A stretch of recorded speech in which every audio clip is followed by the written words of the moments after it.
Hello everyone and welcome to Mentor. Area related to circle session 4। इसके अंदर हम लोग अभी पिछले सेशन में तो हमने सेगमेंट का पूरा एरिया कैसे कैलकुलेट करते हैं वो देख लिया था, मेजर माइनर का। अभी हम लोग इसमें जो डील करेंगे वो है area of combination of plane figures and then will see more problems based on it. देखते हैं कैसे रहता है ये। उससे पहले कुछ एक इंपॉर्टेंट चीजें हैं जो I really want you to focus on, which is the distance moved by a wheel in one revolution, which is circumference of a wheel. ठीक है, number of revolutions in 1 minute is distance moved in 1 minute divided by circumference. Angle described by a minute hand in 60 minutes is 360, right? And angle described by a hour hand in 12 hours is 360. So this is something that I really want you to go through with. Question है, A B and C D are respectively arcs of two concentric circle. Concentric मतलब उनका centre एक होता है, ठीक है, same centre, of radii 21 centimeter and 7 centimeter respectively. ठीक है, if AOB is 30 degree, okay, AOB is 30 degree, then find the area of colored region। तो आपको क्या करना है, ये रीजन का एरिया निकालना है। तो ये तो सिंपल सी चीज है भाई, सेक्टर के एरिया ही हुए ये तो, कलर्ड वाले में। तो पूरे सेक्टर का एरिया माइनस दिस। ठीक है, तो कैसे करेंगे इस चीज को? नॉर्मल सा फॉर्मूला है, वही हमें इम्प्लीमेंट करना है, which is theta by 360 into pi r square, theta by 360 into pi r square.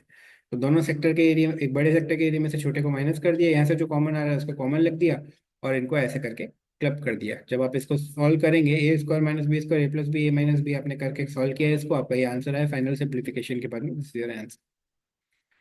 जैसे इसमें लिखना है, how much area can it grace, a horse is placed for grazing inside a rectangular field of 70 by 52, which is in meters, is tethered to one corner by a rope of 21 centimeter long।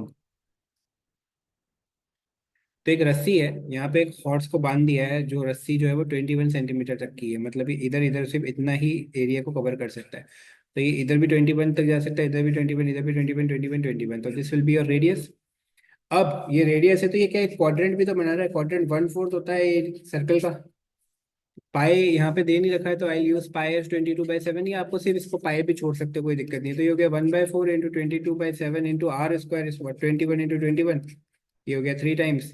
बस 22 into 21 into 3 divided by 4, this will be your answer. तो इसमें ज़्यादा कुछ हमारे को दिमाग लगाना ही नहीं है, ठीक, इतना ही एरिया वो ग्रेस कर पाएगा।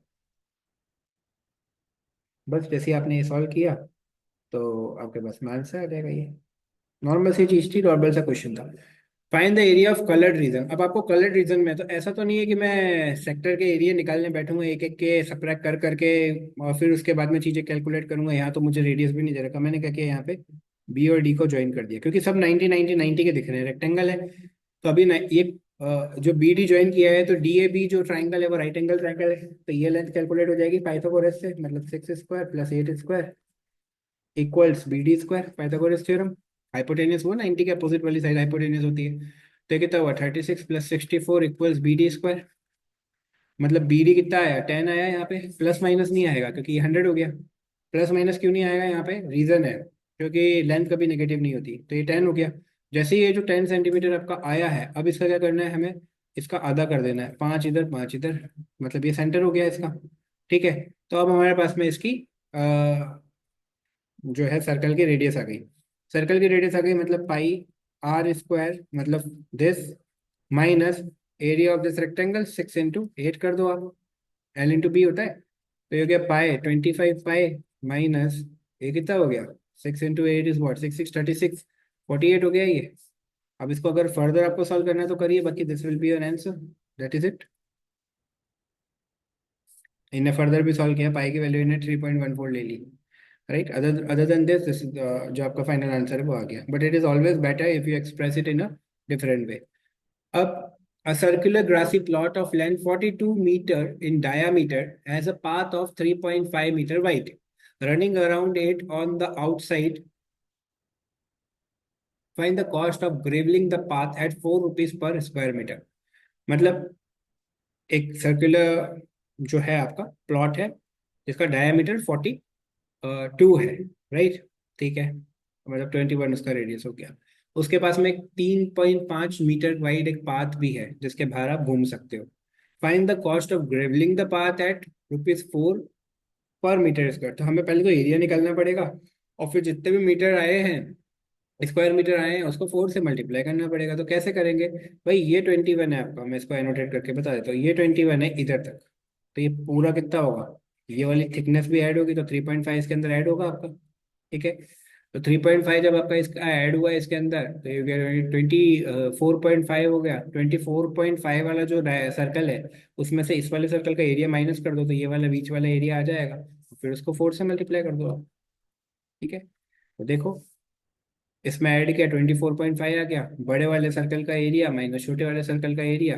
जैसे ही आपने किया तो आपका ये आंसर आया कुछ। अब ये जो मीटर स्क्वायर आया है, इसको आपको 4 से और मल्टीप्लाई करना पड़ेगा, क्योंकि पर स्क्वायर मीटर आपको एक रेट दे रखी है, तो आपको तो 4 से मल्टीप्लाई करना है, तो आपका आंसर आ जाएगा।